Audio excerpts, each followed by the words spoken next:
প্রিয় বাবা ভাইয়েরা বন্ধুরা বাবারা গো, ও আমার বাবারা, অনেক দূর থেকে আপনাদের খেদমতে হাজির হয়ে গেলাম। আমরা সকলেই আল্লাহ এবং তার রাসূলকে খুশি করার জন্য এখানে হাজির হয়েছি। আমরা সর্বপ্রথম আল্লাহর শুকরিয়া আদায় করব। আল্লাহকে বলবো, আল্লাহ মালিক, তুমি আমাদেরকে মুসলমান বানিয়েছো, আমাদেরকে একজন শ্রেষ্ঠ নবী দান করেছো, তার নাম মুহাম্মদুর রাসূলুল্লাহ সাল্লাল্লাহু তাআলা আলাইহি ওয়া আলিহি ওয়াসাল্লাম। একটি শ্রেষ্ঠ মাযহাব দান করেছো, তার নাম হানাফি মাযহাব। একটি শ্রেষ্ঠ মাসলাক দান করেছো, আল্লাহ তার নাম মাসলাকে আলা হযরত। আমার ভাইরা বাবারা, যে মহান আল্লাহ তাবারাকা তাআলা আমাদেরকে মুসলমান বানায়া ধন্য করেছে, আমাদেরকে হানাফি মাযহাবে অন্তর্ভুক্ত রেখে ধন্য করেছে, কাদেরিয়া তরিকা দিয়েও ধন্য করেছে, আবার মাসলাকে আলা হযরতে রেখেও ধন্য করেছে। এইজন্য জবানটা খুলে উচ্চ আওয়াজে সকলে একবার পড়ি আলহামদুলিল্লাহ।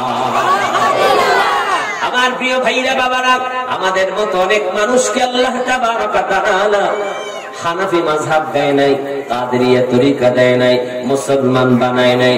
আবার কেউ মুসলমান হয়েছে, আবার তরিকা অন্তর্ভুক্ত হয়েছে।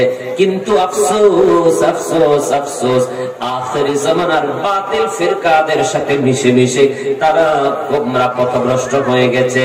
এজন্য আমার ভাইরা বাবারা, আল্লাহর শুকরিয়া আদায় করবেন সব সময়।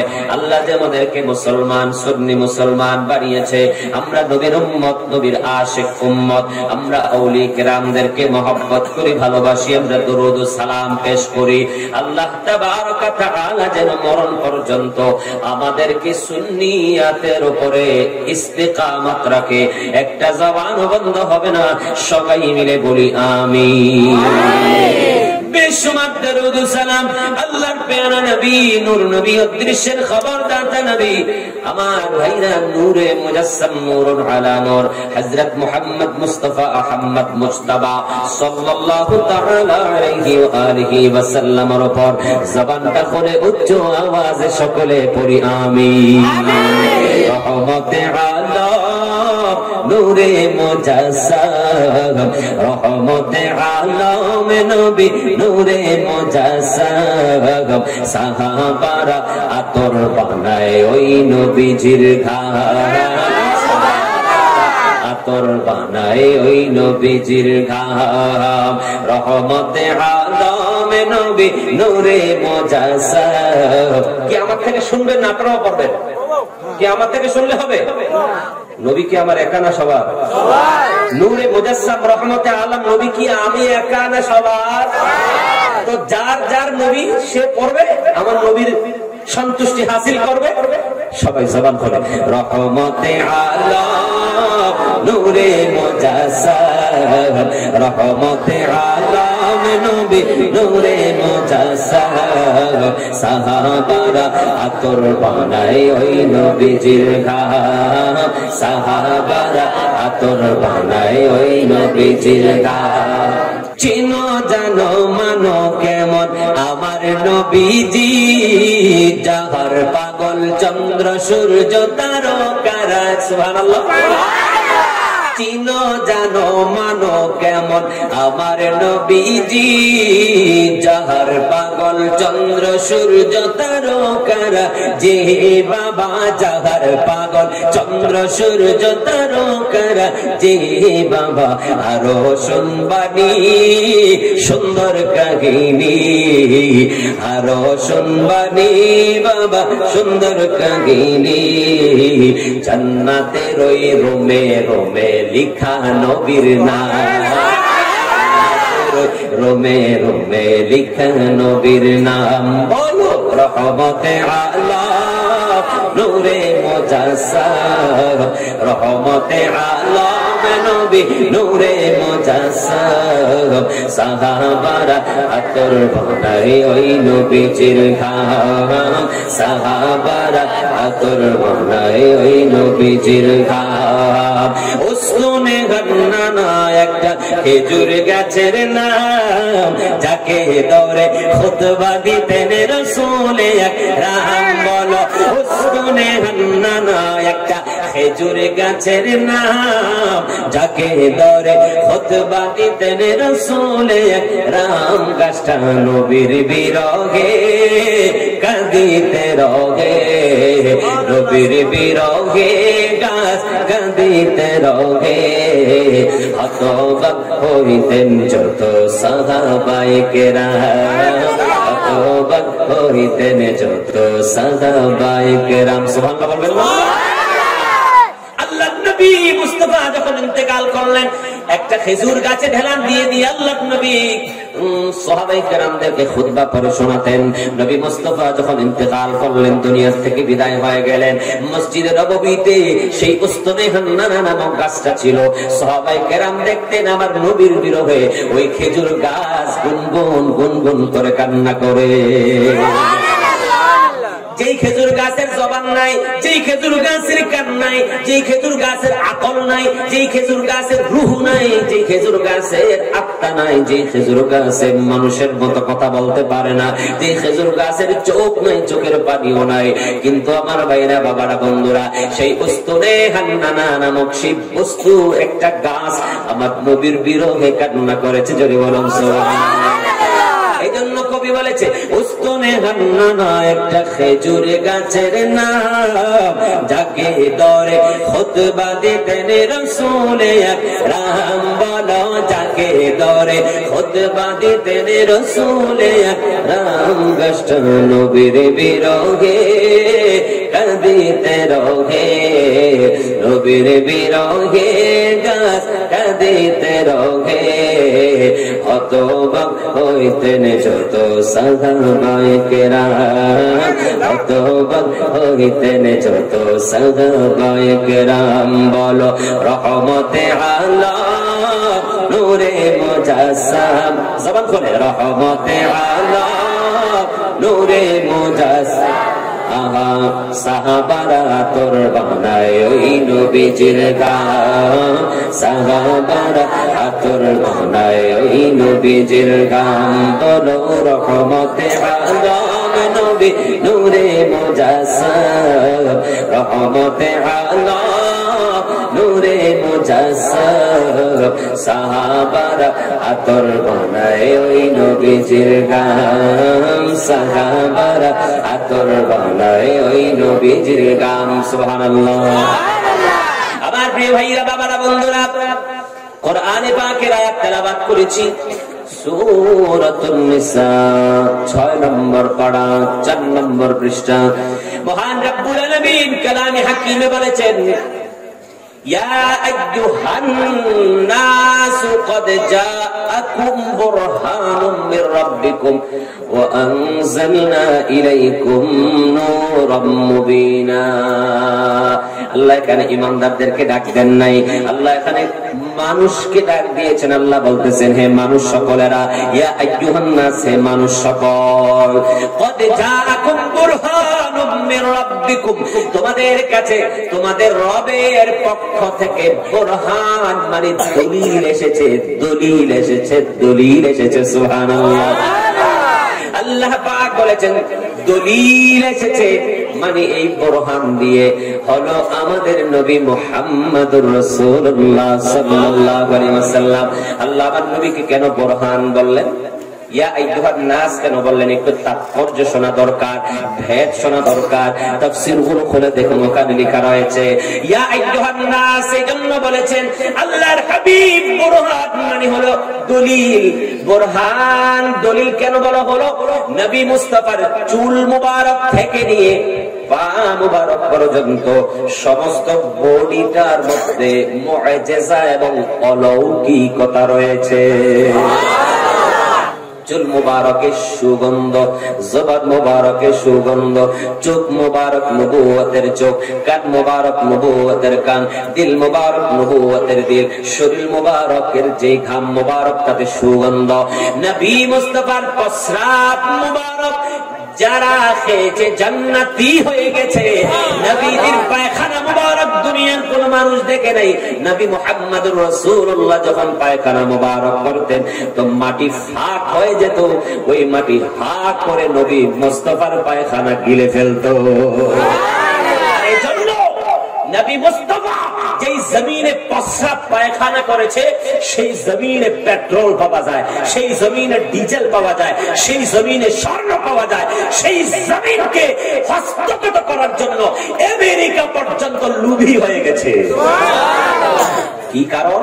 কারণ যেই জমিনে নবী মুস্তাফা, বিভিন্ন ওলামায়ে কেরাম বলেছেন এই ঘটনা, ওলামায়ে কেরামের তাহকিক, ওলামায়ে কেরামের গবেষণা হলো এই, যে জমিনে আমার নবী পায়খানা প্রস্রাব করেছেন সেই জমিনের নিচে আল্লাহ ধন ভান্ডারের খাজিনা বানিয়ে দিয়েছে। এজন্য আল্লাহ বলেছেন আমি আমার নবীকে বোরহান করে বানিয়েছি। আমার নবীর মাথা মোবারক থেকে পা মোবারক পর্যন্ত সমস্তরা বডি, সমস্তরা দেহ আমি আমার নবীর অলৌকিকতা রেখেছি, মুআজিজা রেখেছি। আমার নবী যেখানে যাবে সুগন্ধ হয়ে যাবে, যেদিক দিয়ে যাবে রাস্তাগুলো সুগন্ধিময় হয়ে যাবে। আমার ভাইরা বাবারা, আল্লাহর হাবিব সাল্লাল্লাহু আলাইহি ওয়া আলিহি ওয়াসাল্লাম যদি কোন এক জায়গায় হেঁটে যেতেন, সাহাবায়ে কেরাম যদি নাও জানতেন, নাকের গ্রান নিতেন, গ্রান টানতেন যে আমার নবী যেদিক দিয়ে হেঁটে যেত সেদিক দিয়ে মেশক আম্বরের সুঘ্রাণ ছড়িয়ে যেত। কারো থেকে জিজ্ঞাসা দরকার হতো না, মুস্তাফা যেই রাস্তা দিয়ে হেঁটে যেত সেই রাস্তাতে মেশক আম্বরের সুঘ্রাণ পাওয়া যেত। আমার ভাইরা বাবারা, এই জন্য আল্লাহ পাক বলেছেন ইয়া আইয়ুহান নাস, ঈমানদারদেরকে ডাকবেন নাই। কারণ মুআজিজা এটা মুমিনের জন্য মুআজিজা, কাফিরের জন্য মুআজিজা, ইহুদির জন্য মুআজিজা, খ্রিস্টানের জন্য মুআজিজা, পিপিলিকার জন্য মুআজিজা, তরুলতার জন্য মুআজিজা, আসমানের জীবজন্তুর জন্য, পশু পাখির জন্য মুআজিজা, জমিনের যতগুলো প্রাণী আছে সকলের জন্য মুআজিজা।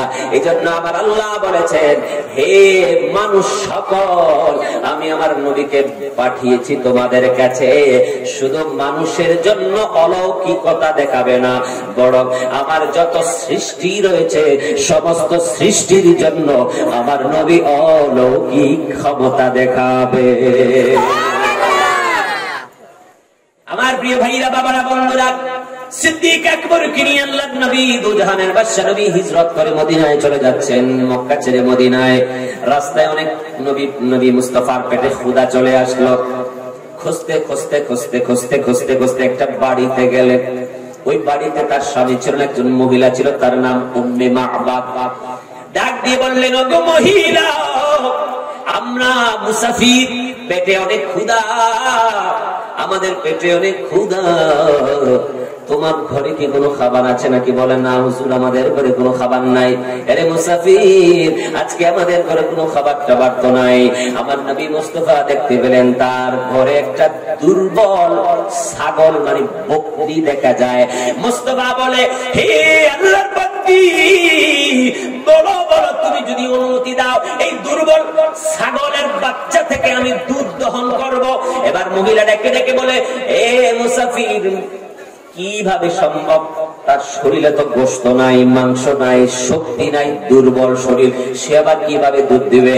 এবার মুস্তাফা জানে রহমত বলেছেন এ আল্লাহর বান্দি, তুমি যদি অনুমতি দাও আমি সেই দুর্বল ছাগলের বাচ্চা থেকে দুধ দহন করব। বলে আপনার মন যা চাই তাই করেন, আপনি পারলে দহন করেন। এবার আমার নবী মুস্তাফা সাল্লাল্লাহু আলাইহি ওয়া আলিহি ওয়াসাল্লাম কি যেন মুখ দিয়ে পাঠ করলেন। পাঠ করার সাথে সাথে নবী মুস্তাফা হাতটাকে ওই ছাগলের স্তনের মধ্যে লাগাই দিলেন। আমার ভাইরা, হযরত আবু বকর কি বললেন? আবু বকর, ও আবু বকর, একটা পাত্র নিয়ে সবার জন্য। হযরত আবু বকর একটা পাত্র আনলেন। আল্লাহর হাবিব সাল্লাল্লাহু আলাইহি ওয়াসাল্লাম দুধ দহন করতে শুরু করলেন। এবার ছাগলের স্তনটা এমন মোটা হয়ে গেল, দুধ দহন করতে রইলেন, দুধ দহন করতে রইলেন। একটা পাত্র ভরে গেল, আরেকটা আনা হলো, আরেকটা পাত্র ভরে গেল। ফুকাহায়ে কেরাম বলেছেন, মুহাদ্দিসিনে কেরাম বলেছেন, উলামায়ে কেরাম বলেছেন, ওই উম্মে মা'বাদের ঘরে যতগুলো পাত্র ছিল সব পাত্রগুলো ধরে ভরপুর হয়ে গেল।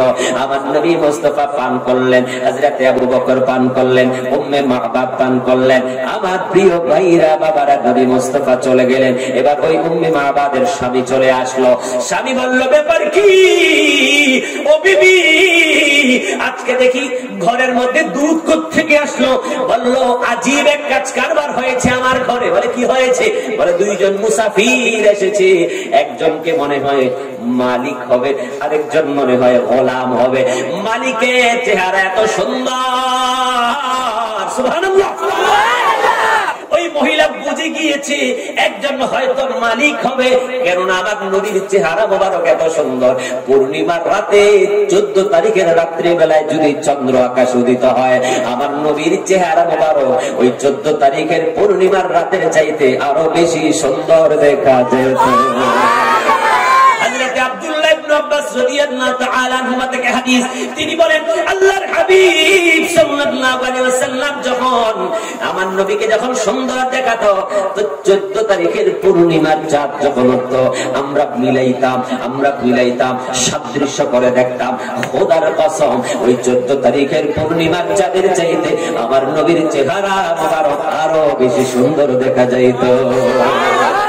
এবার উম্মে মামাত দেখে দেখে বলে স্বামী গো, ও স্বামী, আজকে আমার ঘরে আজব ঘটনা ঘটেছে। দুইজন মুসাফির এসেছে, এসে আমার কাছে খাবার চাইলো আর জিজ্ঞাসা করলো তোমার ঘরে কি কোনো খাবার আছে নাকি? আমি বললাম না না। উনি দুর্বল ওই বকরির বাচ্চাটাকে দেখে বললো, হে আল্লাহর বান্দি, তুমি যদি অনুমতি দাও আমি ছাগল থেকে দুধ দহন করব। আমি বললাম ঠিক আছে, আমি অনুমতি দিয়ে দিলাম। ওই মুসাফিরের মধ্যে যিনি মালিক তিনি কি যেন পাঠ করলেন আর দুধ দহন করতে রইলেন। আমার ঘরে সবগুলো পাত্র ভরপুর হয়ে গেল। এবার স্বামী রেখে রেখে বলি, ও বিবি, ও আমার বিবি যান, ব্যাপারটা বুঝলাম না। দুধ তো দেখা যায়, কিন্তু এই দুধের মধ্যে কেমন যেন একটা সুগন্ধ আসতেছে। সুগন্ধ আর সুগন্ধ, সুগন্ধ আর সুগন্ধ। বিবি বলে, এমন মুসাফির না জীবনে কখনো আমি দেখেছি, মনে হয় তিনি নিঃসন্দেহে একজন মহান ব্যক্তি হবে।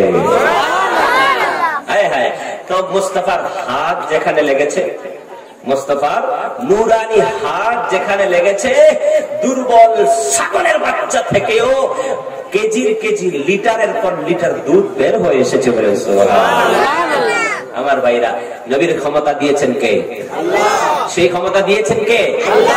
না আমরা সুন্নিরা শুধু খালি বলতেই থাকি। আমাদের আকীদা হলো সৃষ্টিকর্তা হচ্ছেন আল্লাহ, আর আমার আল্লাহ আমার নবীকে দান করেছেন। যারা বলুন সুবহানাল্লাহ। দলিল কি? খুলুন ইন্না আ'তাইনাকাল কাউসার। হাবিব, আমি আপনাকে বেশমার অগণিত মুআজিজা দিয়েছি, বরকত দিয়েছি, বৈশিষ্ট্য দান করেছি। বলে সুবহানাল্লাহ। কাউসার মানে হাউজে কাউসার নয়, কাউসার মানে মুফাসসিরিনে কেরাম বলেছেন কাউসার শব্দের অর্থ হলো অগণিত বৈশিষ্ট্য যা আমার আল্লাহ আমাদের নবীজিকে দান করে দিয়েছেন। সুবহানাল্লাহ। আর সূরাতুদ দুহাতে আল্লাহ বলেছেন ওয়ালা সাউফা ইউতিকা রাব্বুকা ফাতারদা। হাবিব, চিনি আমি আপনাকে এমন দান করব, এমন পরিমাণ দান করব যা পেয়ে আপনি সন্তুষ্ট হয়ে যাবেন। তাহলে কোরআন বলছে, কোরআন আল্লাহর কোরআন বলছে যে আল্লাহ নবীকে দান করেছে এবং নবী পেয়ে খুশি হয়ে গেছে। বলেন সুবহানাল্লাহ।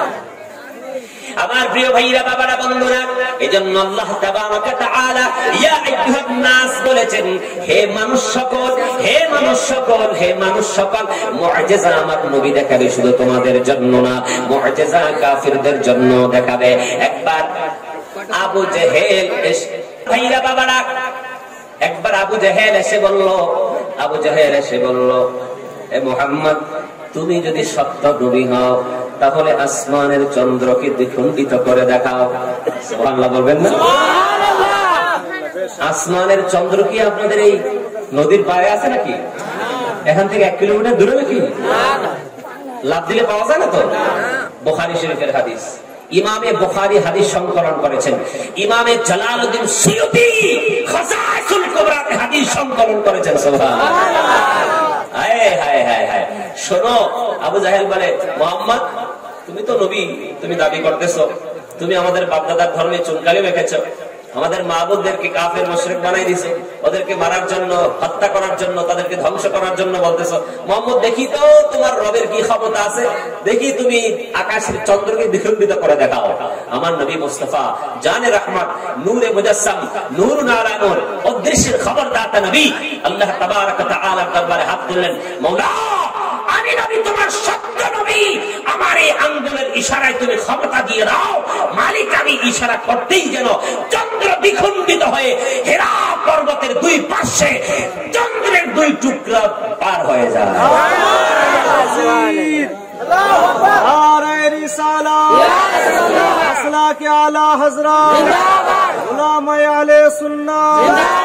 नबी का दामन, का दामन, का दामन, का दामन, हज़रतुल अल्लामा हाफिज व कारी मौलाना बायजीद राजा बांग्लादेशी, नाराए तकबीर, नाराए रिसालात। আবু জাহেল বলল, এ মুহাম্মদ তুমি যদি সত্য নবী হও তাহলে চন্দ্র কি দ্বিখণ্ডিত করে দেখাও। আমার নবী আল্লাহকে ডাক দিলেন, মওলা ও মালিক আমি তোমার সত্য নবী, আমি এখন আঙ্গুল দিয়ে ইশারা করব। এবার আমার নবী মুস্তাফা জমিনে দাঁড়িয়ে আছেন, এবার আঙ্গুল দিয়ে ইশারা করতে দেরি চন্দ্র তাপ দ্বিখণ্ডিত হয়ে হেরা পর্বতের দুই পার্শ্বে চলে গিয়েছে। আমার ভাইরা, বাবারা, বন্ধুরা, সেই ক্ষমতা আমার নবীকে দিয়েছে কে? জবান খুলে বলুন, কে দিয়েছে?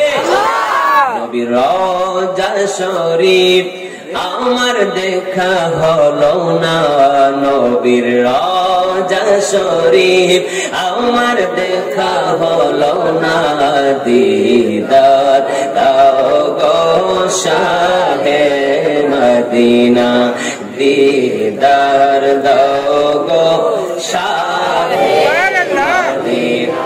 বলতে হবে সবাই, নবীর রওজা শরীফ আমার দেখা হলো না, নবীর রওজা শরীফ দেখা হলো না, দিদার দাও গো শাহে মদিনা, দিদার দাও গো শাহে মদিনা।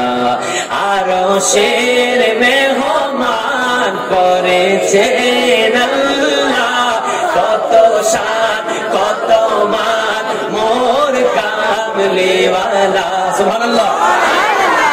আরশের মেহমান করেছেন আল্লাহ, কত শান কত মান মোর কামলিওয়ালা।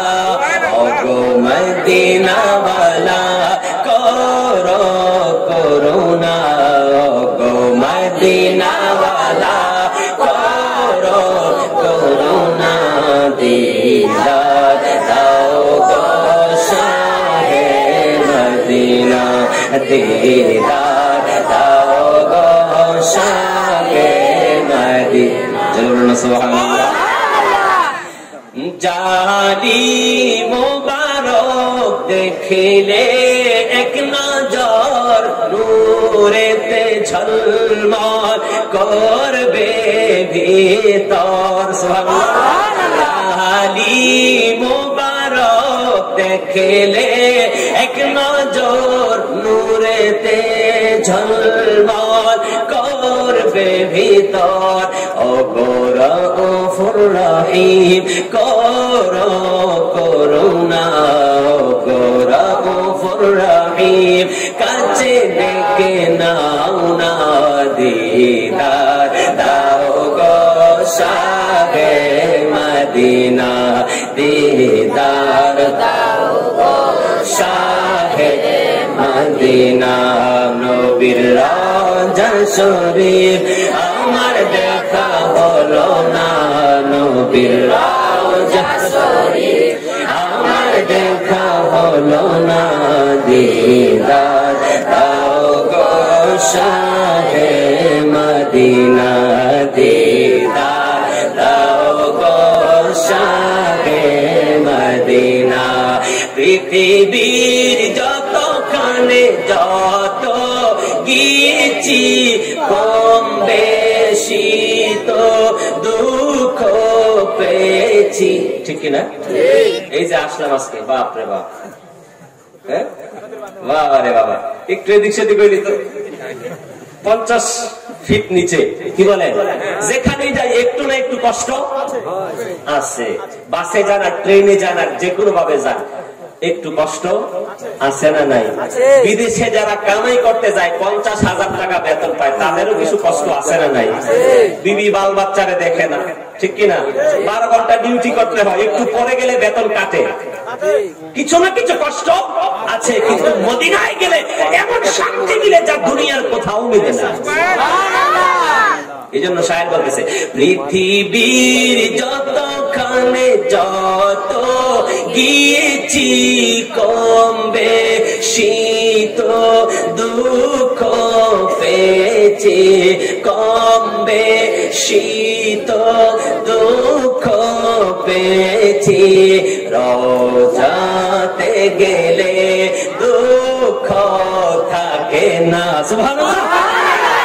রওজাতে গেলে দুঃখ থাকে না, দিদার দাও গো শাহে মদিনা, দিদার দাও গো শাহে মদিনা, নবীর রওজা শরীফ দেখে মন ভরে না, নবীর রওজা শরীফ আমার দেখা হলো না, দিদার দাও গো শাহে মদিনা, দিদার দাও গো শাহে মদিনা। একটা জবান বন্ধ হবে না, পুরুষ ভাইয়েরা উচ্চ আওয়াজে বলি আলহামদুলিল্লাহ। না সবাই বলে নাই, জবান খুলে আমার পুরুষ ভাইয়েরা সকলে পড়ি আলহামদুলিল্লাহ। মারহাবা। আমার প্রিয় ভাইরা বাবারা বন্ধুরা, এরপরে আল্লাহ তাবারাক ওয়া তাআলা বলেছেন, কদ জাআকুম বুরহানুম মির রাব্বিকুম ওয়া আনজালনা ইলাইকুম নূরাম মুবিনা, এবং আমি তোমাদের কাছে একটি উজ্জ্বল স্পষ্ট দলিল পাঠিয়েছি। বলেন সুবহানাল্লাহ। আমার ভাইরা বাবারা, নূরাম মুবিনা দিয়ে কোরআন কোরআন কোরআন, যারা নবীকে মানবে তারা কোরআন মানবে, যারা নবীকে মানবে তারা কোরআন তেলাওয়াত করবে, যারা নবীকে মানবে তারা কোরআনকে শ্রদ্ধা করবে, প্রত্যেকদিন সকাল হলেও একটু হলেও কোরআন শরীফ পাঠ করবে। আমার প্রিয় ভাইরা বাবারা ও বন্ধু, এরপর একটা হাদিস আপনাদেরকে শুনিয়েছিলাম, বুখারী শরীফ প্রথম খণ্ড। আমার ভাইরা বাবারা বন্ধুরা, ইমাম বুখারী হাদিস সংকলন করেছেন। হযরতে আবু হুরায়রা রাদিয়াল্লাহু তাআলা আনহু থেকে হাদিস, তিনি বলেছেন, আন্না রাসূলুল্লাহ সাল্লাল্লাহু তাআলা আলাইহি ওয়া আলিহি ওয়া সাল্লামা হাল তারাউনা কিবলাতি হা হুনা ওয়াল্লাহি মা ইয়াখফা আলাইয়া রুকুউকুম ওয়ালা খুশুউকুম ওয়া ইন্নী লা আরাকুম ওয়ারা'a যহরি। জোরে বলুন সুবহানাল্লাহ। একেবারে ইমাম বুখারী যেভাবে বুখারী শরীফে হাদিস সংকলন করেছেন, আমি সেভাবে আপনাদেরকে শুনিয়ে দিলাম। আমার বাবারা ভাইয়েরা, আল্লাহর হাবিব সাল্লাল্লাহু আলাইহি ওয়া আলিহি ওয়া সাল্লাম যখন নামাজের ইমামতি করতেন, নবী মুস্তাফা সাল্লাল্লাহু আলাইহি ওয়া আলিহি ওয়া সাল্লাম একবার নামাজ শেষ করার পরে সাহাবাই কেরামদের দিকে ফিরলেন আর বললেন, হে আমার সঙ্গী সাথীরা, হে আমার মুসল্লিরা, হাল তারাউনা কিবলাতি হা হুনা, তোমরা কি দেখছো আমার কিবলা হলো এই দিকে, মানে কাবার দিকে। ওয়াল্লাহি, আল্লাহ রাসূল বলেন, আল্লাহর কসম। সুবহানাল্লাহ বলেন। নবী আল্লাহর নামের কসম খাচ্ছে। সুতরাং বোঝা গেল একটু সামনে যে আকীদা আসতেছে সেটা অকাট্য, সেটা অস্বীকার করার কোনো সুযোগ নাই। আল্লাহর হাবিব বলেছেন, ওয়াল্লাহি, আল্লাহর কসম, ওয়াল্লাহি, আল্লাহর কসম, মা ইয়াখফা আলাইয়া রুকুউকুম ওয়ালা খুশুউকুম, হে আমার সঙ্গী সাথীরা, হে আমার সাহাবায়ে কেরামেরা, আমার পিছনে পিছনে যারা নামাজ আদায় করো, আমি নবীজি তোমাদের রুকুগুলো দেখতে পাই এবং তোমাদের মনের কল্পনা জল্পনা গুলো আমি নবী দেখতে পাই। আমার ভাইরা বাবারা, ইমাম সাহেব যখন নামাজের জন্য দাঁড়িয়ে যায় তখন কোন দিকে মুখ থাকে? কিবলার দিকে। আমাদের দেশ থেকে কিবলা কোন দিক? পশ্চিম। কোন দিক? পশ্চিম। আচ্ছা, ইমাম সাহেব কি নামাজের মাঝখানে পিছন দিকে তাকায় নাকি? মুসল্লিরা কি করতেছে, তাকায় নাকি? যদি কোন মুসল্লি আয়া দেখে যে ইমাম সাহেব নামাজের মাঝখানে পিছন দিকে তাকায়, চাকরি থাকবো নি? এই চাকরি থাকবো? এই নামাজ পড়ে হুজুর বলবি সাহেব নামাজ পড়ে পিছন দিকে তাকাইলেন কা? হ্যাঁ, আমার নবী পিছন দিকে তাকানো দরকার হয় না। মুস্তাফা সামনে দাঁড়িয়ে আছেন, হুজুর বলেন আল্লাহর কসম আমার চেহারা সামনের দিকে, কিবলা সামনের দিকে। খোদা আমাকে পাওয়ার দিয়েছে, নবুয়তের চোখ দান করেছে, আমার বাহ্যিক চোখ কিবলার দিকে, কিন্তু খোদা আমার এখানে নবুয়তের চোখ লাগিয়ে দিয়েছে। আমি তাকিয়ে থাকি কিবলার দিকে, কিন্তু আমার সামনে তোমাদের রুকুগুলো গোপন থাকে না, তোমাদের মনের কল্পনা জল্পনাও গোপন থাকে না, বরং আমি তোমাদেরকে আমার পিছন দিক থেকেও দেখতে পাই। বাবা, এটা কোন শরীফ থেকে শোনাইলাম? এই তো মাশাআল্লাহ, মাশাআল্লাহ, মনে রাখছে। সবাই বলতে হবে এটা কোন কিতাব থেকে শোনাইলাম? আবার বলতে হবে কোন কিতাব? বাস।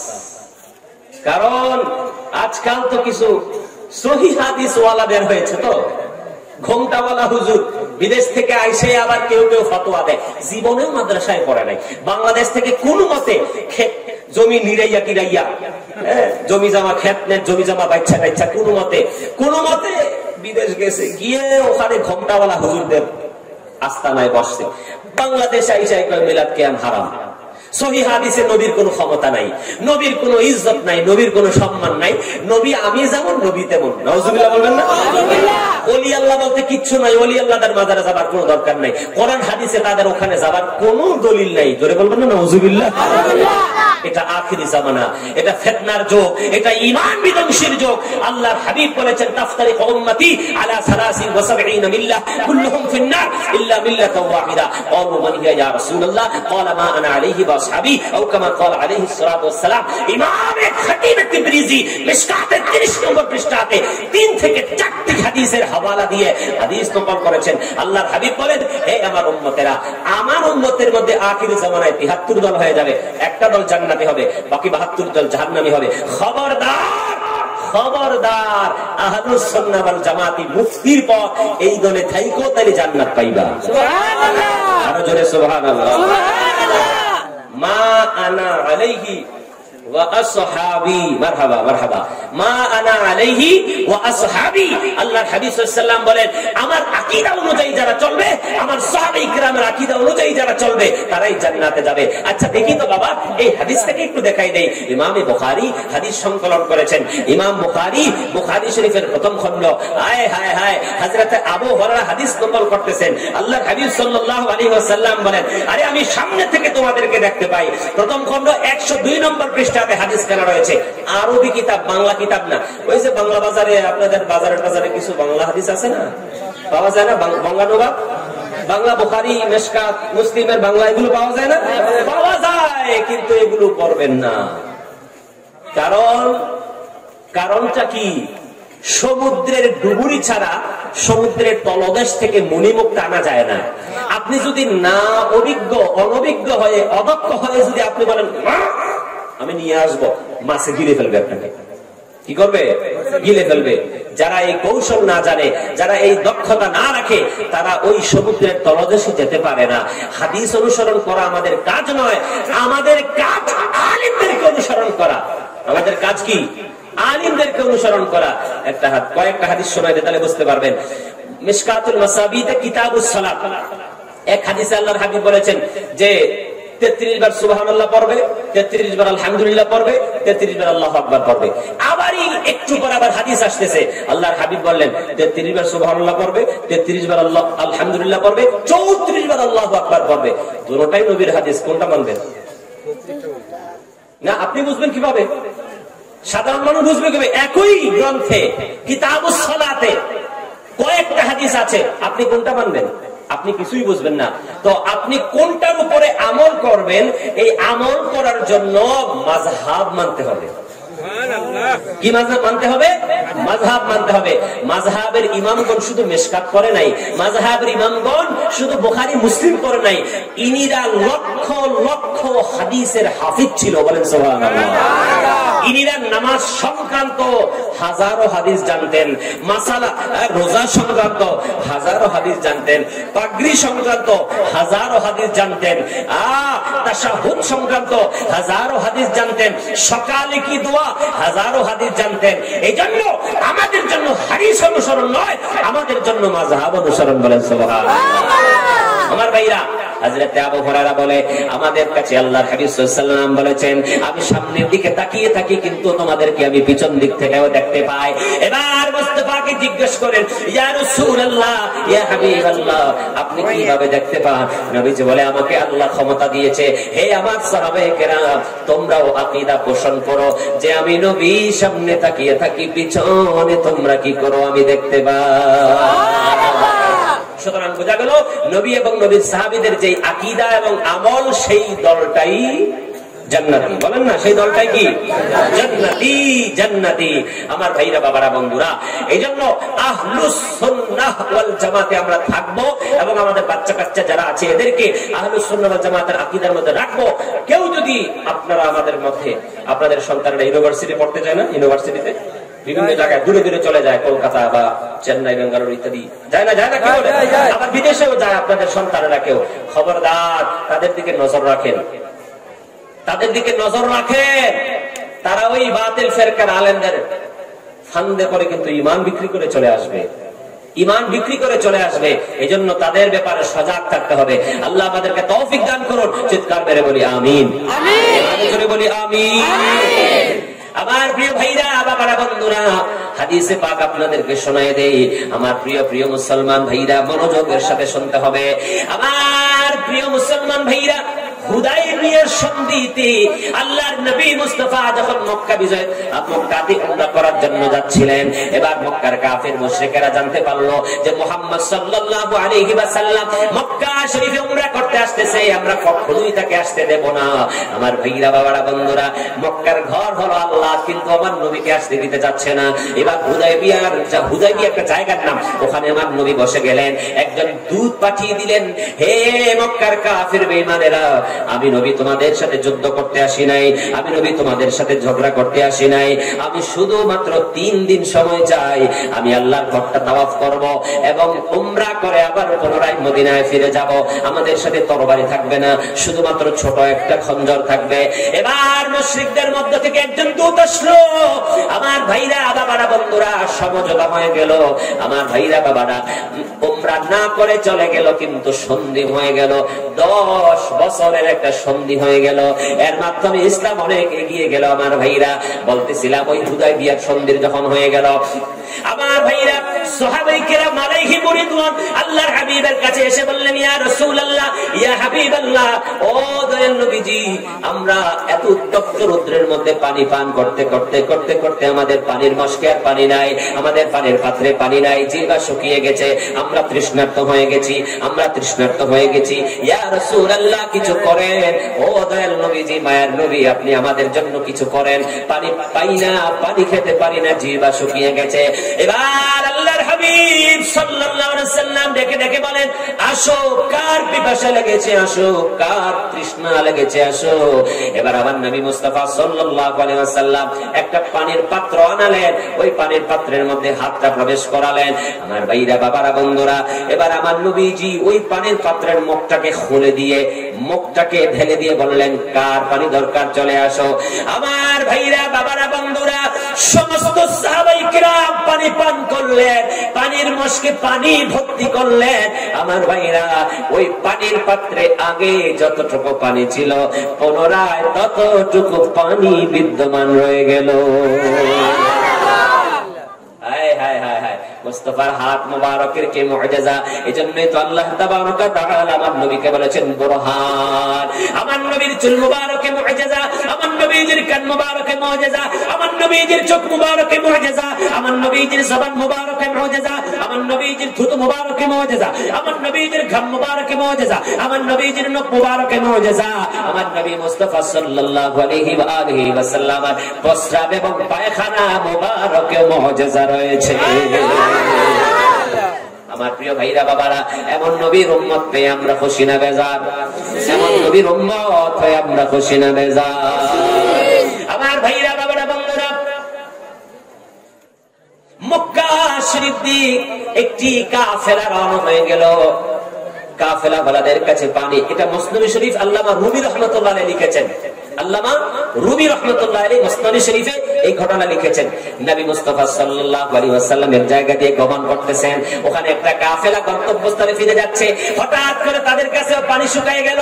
এবার আমার নবী মুস্তাফা তাদের কাছে এসে উপস্থিত হয়ে গেল। আল্লাহর হাবিব সাল্লাল্লাহু আলাইহি ওয়াসাল্লাম তাদেরকে দেখে বুঝতে পারলেন তাদের কাছে পানি নাই।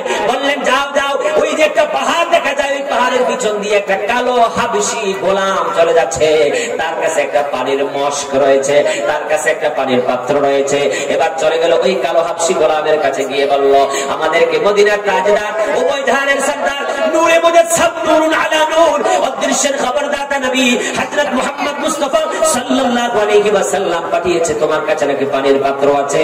এবার বলল, হ্যাঁ হ্যাঁ। চলে গেল আমার নবীর কাছে, এসে দেখলো আমার নবী উপস্থিত। আমার নবী মুস্তাফা হাতটা বুলাই দিলেন, পানি পান করাইলেন। এবার হাবশী গোলামের চেহারা মোবারকে এবার হাতটাকে এভাবে মাসহ করে দিলেন। এবার হাতটা যখনই লাগলো, কালো হাবশী গোলামের চেহারা সুন্দর হয়ে গেল। এবার কালো হাবশী গোলাম আশ্চর্য হয়ে গেল, বলল, কি ব্যাপার? দুনিয়াতে কত মানুষ দেখেছি, এই ধরনের আশ্চর্যজনক ঘটনা দেখি নাই। আমার ভাইরা বাবারা, এবার কালো হাবশী গোলাম ছিল ইহুদি, বলল, ইয়া রাসূলুল্লাহ, আর দেরি করিয়েন না, আমাকে পড়াই দেন লা ইলাহা ইল্লাল্লাহু মুহাম্মাদুর রাসূলুল্লাহ সাল্লাল্লাহু আলাইহি ওয়াসাল্লাম। হাবশী গোলাম চলে গেল তার মালিকের কাছে, গিয়ে বলল, হে মুনিব, বলো তুমি কে? বলো, আমি আপনার গোলাম। বলো, আমি তোমাকে চিনি না। বলে, কেন? চেহারা সুন্দর হয়েছে? হায় হায় হায়, আমার চেহারা তো সুন্দর হয় নাই, আমার এই চেহারার সাথে আমার দিলও সুন্দর হয়ে গেছে। বলে, মদিনার তাজদার, উভয় জাহানের সরদার, যিনি আল্লাহর দূত, যিনি আল্লাহর পয়গম্বর, তিনি আমার চেহারাকে সৌন্দর্য করে দিয়েছেন। আমি ওনার হাতে ইসলাম গ্রহণ করেছি, আমার অন্তরও সুন্দর হয়ে গেছে। এবার মুনিব বলল, তাই নাকি? বলো, আমাকেও নিয়ে যাও, আমিও মুসলমান হয়ে যাবো। সুবহানাল্লাহ। আল্লাহ হাবিব সাল্লাল্লাহু আলাইহি ওয়াসাল্লাম মুজিজা দেখে দেখে, চেহারায় আনোয়ার দেখে দেখে কাফির বেঈমানেরা পর্যন্ত ইসলাম গ্রহণ করেছে। জোরে বলুন না সুবহানাল্লাহ। আমার প্রিয় ভাইরা বাবারা, বন্ধুরা, হযরত ওমর ফারুক আযম রাদিয়াল্লাহু তাআলা আনহু ইসলাম ঘটনার একটা শোনায় দেই। এটা আমাদের মুসলমানের জন্য দরকার, বিধর্মীদের জন্য দরকার। আমার ইসলাম কত সুন্দর, আমার ইসলামের কোরআন কত সুন্দর, আমার ইসলামের বাণী কত সুন্দর। আমার ভাইরা বাবারা, হযরত ওমর রাদিয়াল্লাহু তাআলা আনহু ইসলাম গ্রহণ করার আগে শুনতে পেলেন যে মুহাম্মদ সাল্লাল্লাহু আলাইহি ওয়াসাল্লাম ইসলামের দাওয়াত দিচ্ছেন, ইসলামের দাওয়াত দিচ্ছেন, এক আল্লাহর একত্ববাদের দাওয়াত দিচ্ছেন, তিনি নাকি পয়গম্বর। এবার হযরত ওমর তরবারি খুললেন। হযরত ওমর খুব সাহসী ছিল, বীর বাহাদুর ছিল, মারাত্মক সাহসী ছিল। তরবারি উঁচু করে চলতে লাগলেন মুহাম্মদের দরবারে। রাস্তায় এক সাহাবীর সাথে দেখা হয়ে গেল, আল্লাহর নবীর সাহাবী। বলে, ওমর, যাও কোথায়? বলে, মুহাম্মদের গর্দান কাটবো। নাউজুবিল্লাহ বলবেন না নাকি? নাউজুবিল্লাহ। আরো জোরে বলেন না, নাউজুবিল্লাহ। বলে, নবীর গর্দান কাটতে যাচ্ছ তুমি? বলে, হ্যাঁ, মুহাম্মদকে শেষ করে দেব। বলে না, নাউজুবিল্লাহ। এবার নবীর সাহাবী তো বলে, ব্যাপারটা তো বুঝলাম না, কঠিন ব্যাপার। ওমর তো রাগ করে আছে, তাকে তো ফিরাইতে হবে, এখন কি করা যায়? হঠাৎ করে একটা বুদ্ধি মাথায় আসলো। বলো, ওমর, কি হয়েছে? তুমি মুহাম্মদকে হত্যা করতে যাচ্ছ, আর এদিক দিয়ে তোমার আপন বোন, তোমার ভগ্নিপতি ইসলাম গ্রহণ করেছে। বলে, কি, তাই নাকি? ও আরো রেগে গেল, আমার বোন। এবার সাহাবী একটা চালাকি করলো, বলো, সরাসরি যদি আমার নবীর দরবারে চলে যায় তো আবার কি না কি করে বসে, রাগ এসে আছে। এবার রাগটা তো একটু কমাতে হবে, তোমার রাস্তাকে পরিবর্তন করে দেই। বলতেছে, আগে তোমার ঘরটাকে সামলায় আসো, তোমার বোন আর তোমার ভগ্নিপতিকে সামলায় আসো, তা তো কথা ঠিক। চলে গেল বোনের বাড়িতে, গিয়ে দরজা নক করলো। এক সাহাবী ওই স্বামী এবং স্ত্রীকে কোরআন শিখাচ্ছে। বলেন কি শিখাচ্ছে? যারা বলেন কি শিখাচ্ছে? আমরা শিখছি না কোরআন? হ্যাঁ, আলিফ বাদ আছে জিজ্ঞাসা করলে আলিফ থেকে ইয়া পর্যন্ত শুদ্ধ করে পারবে না 99%। হ্যাঁ না মিথ্যা বললাম? শুদ্ধ শুদ্ধ। ইলমে মাখরাজ প্রত্যেক মুসলমান নর এবং নারীর জন্য শিক্ষা করা ফরজ। নামাজে অন্তত 5টা সূরা, সূরা ফাতিহা, সূরা ফিল, কুরাইশ, মাউন, কাউসার, অথবা আপনি যে 4টা সূরা সহজ মনে হয়, ছোট মনে হয়, এই 4টা সূরা, সূরা ফাতিহা সহ 5টা শুদ্ধ করে নিতে হবে। নয়তো আপনার আমার নামাজ হচ্ছে না। নামাজ না হলে বেনামাজি থেকে যাব। এই জন্য সাহাবায়ে কেরাম আলাইহিম রিদওয়ান ঈমান আনার সাথে সাথে কোরআন শুদ্ধ করতেন। কি শুদ্ধ করতেন? জোরে বলুন না কি? কোরআন শুদ্ধ করতেন। আমার ভাইরা, আজকাল তো মৌলভী সাহেব যদি কোরআন পড়াইতে যায়, প্রাইভেট পড়াইতে যায় কোরআন, আমাদের বাংলাদেশে এরকম, আপনাদের এখানে কিরকম আমি জানি না, আমাদের দেশে অঙ্ক যদি কেউ প্রাইভেট পড়ায়, অঙ্কের টিচারকে 500 টাকা ফি, ইংরেজি যারা পড়ায় 1000 টাকা বেতন, মাসে 15 দিন 18 দিন পড়াবে 1000-2000 টাকা। শহর এলাকাগুলোতে 4-5 হাজার টাকাও দেয়, মাসে মাত্র 15 দিন পড়ায়। আর মৌলভী সাহেব যদি কোরআন পড়াইতে আসে, বেতন কত? 300 টাকা দিন। কত? 300 টাকা। কয় দিনে? 30 দিন আইতো। আবার একদিন আসলে কি মৌলভী সাহেব কালকে আসেন নাই কেন? নাউজুবিল্লাহ বলবেন না? আহা মুসলমান, আমরা কেমন মুসলমান? নিজেকে ধিক্কার জানাও, ধিক্কার জানাও নিজেকে। মৌলানা সাহেবকে অনুনয় বিনয় কাকুতি মিনতি করে বলা দরকার ছিল, হুজুর আপনি কি দিলে খুশি হবেন? 500 টাকা দিলে খুশি হবেন, না 600 দিলে খুশি হবেন, না 1000 টাকা দিলে খুশি হবেন? হুজুর আমার 2টা বাচ্চা আছে, আপনি 20 মিনিট পড়ান আর আধা ঘন্টা পড়ান আর 1 ঘন্টা পড়ান। আপনি আমার বাচ্চাদেরকে কোরআন শিখাবেন, আদব শিখাবেন, নামাজ এবং ওযু গোসলের মাসালা শিখাবেন। হুজুর আপনার দিল থেকে মায়া, দরদ, মোহাব্বত দিয়ে আমার বাচ্চাদেরকে কোরআন শিখিয়ে দিয়ে যান। এই কথা আমরা কেউ বলি না। মৌলভী সাহেবের তো টাকা দরকার কি? কি বলে? হ্যাঁ তাই তো বলে। কি বিবি বাল বাচ্চা মৌলভীদের নাই? নাই নাই না, মৌলভীর বিবিরা উপাস থাকবে, নতুন জামা কাপড় দরকার নাই, নাকি বলেন? হ্যাঁ, মৌলভী যদি টাকা না পায় তার বিবিকে কিভাবে পর্দা করাবে বলেন? মৌলভী সাহেবের যদি টাকা না হয় তো তার বিবিকে নিয়ে পর্দা সহকারে কিভাবে আলাদা ভাবে 2টা সিট, 2জন দরকার, পর্দা করার জন্য 3টা সিট নেওয়া দরকার। তো 3টা সিট নিলে 20 টাকা করে হলে, 20 টাকা করে হলে কত? 60 টাকা। তো 20 টাকা তো বেশি লাগতেছে। কথা বোঝেন নাই মনে হয়? আমরা বিবিরা তো পর্দা লাগে না, বোরকাও লাগে না, কিচ্ছু লাগে না, চলতেছে, চলছে গাড়ি, যাত্রা বাড়ি। হ্যাঁ বাস, মন চাইলে চললাম সদরঘাট। তো হুজুরের বউরা তো পর্দা করে, বোরকা কিনতে হয়, হাত মোজা পা মোজা কিনতে হয়। পর্দা শুধু হুজুরদের বউর জন্য না, বিবির জন্য না, সবার জন্য। কি বলেন ঠিক কিনা? বলেন ঠিক কিনা? মৌলবীদের উপরে যত নির্যাতন, মৌলবী সাহেব আসছে কোরআন পড়াবে, হাদিয়া কত? 300 টাকা নিয়ে আর দিতাম না। তো অঙ্ক টিচার আসছে, হাদিয়া কত? 500 টাকা দিতে হইব, না তো পড়াবো না। স্যার পড়ান।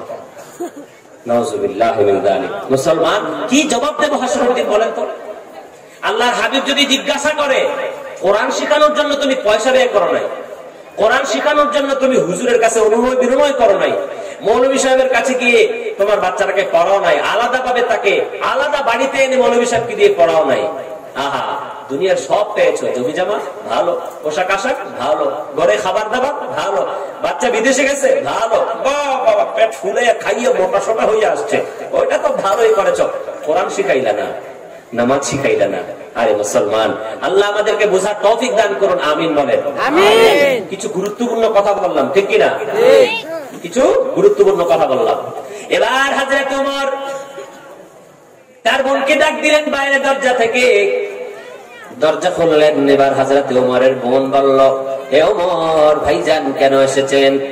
হযরত ওমর বলল, হে আমার বোন, আমি শুনেছি তুমি নাকি ইসলাম গ্রহণ করেছো।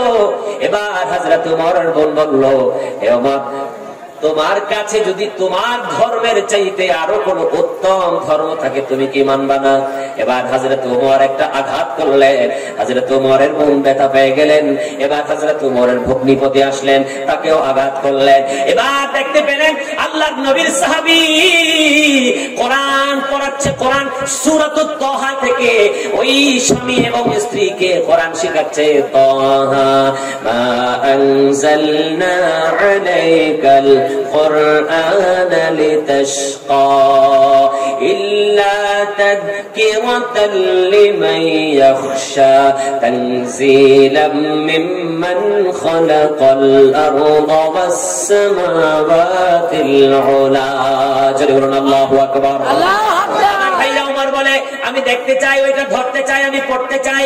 হযরত ওমরের বোন বলে এ ওমর, এটা ওযু ছাড়া ধরা যায় না। বলে ওযু কেমনে করে? বলে আমার সাথে আসো। এবার হযরত ওমরের বোন হযরত ওমরকে ওযু বানাইলেন। ওযু বানানোর পরে হযরত ওমরকে বললেন এটা হলো এই কালাম, এই সূরা তাহা রয়েছে, বললে আমাকে একটু শোনাও। সূরা তাহা থেকে যখন হযরত ওমরকে আল্লাহর নবীর সাহাবী শোনাইলো, এবার হযরত ওমরের অন্তরে ভূমিকম্প আবিষ্কার হলো। হযরত ওমর বললেন হায় হায়, দুনিয়াতে অনেক কবির কবিতা শুনেছি, অনেক গল্প শুনেছি, অনেক ছন্দ শুনেছি, এই ছন্দ এই কবিতার মতো কোন কবিতা জীবনে ওমর শুনে নাই। তোমার তাসির হয়ে গেলেন, প্রভাবগ্রস্ত হয়ে গেলেন। বললেন হে আল্লাহর নবীর সাহাবী, আমাকে নিয়ে যাও, মুহাম্মদ কোথায় রয়েছে আমাকে নিয়ে যাও, আমি আর সহ্য করতে পারছি না। কোরআনের প্রভাব আমার দিলে আঘাত লেগেছে, আমার শরীর কম্পমান হয়ে গেছে। এবার আল্লাহর নবীর সাহাবী হযরত উমরকে নিয়ে নবীর দরবারে চললেন।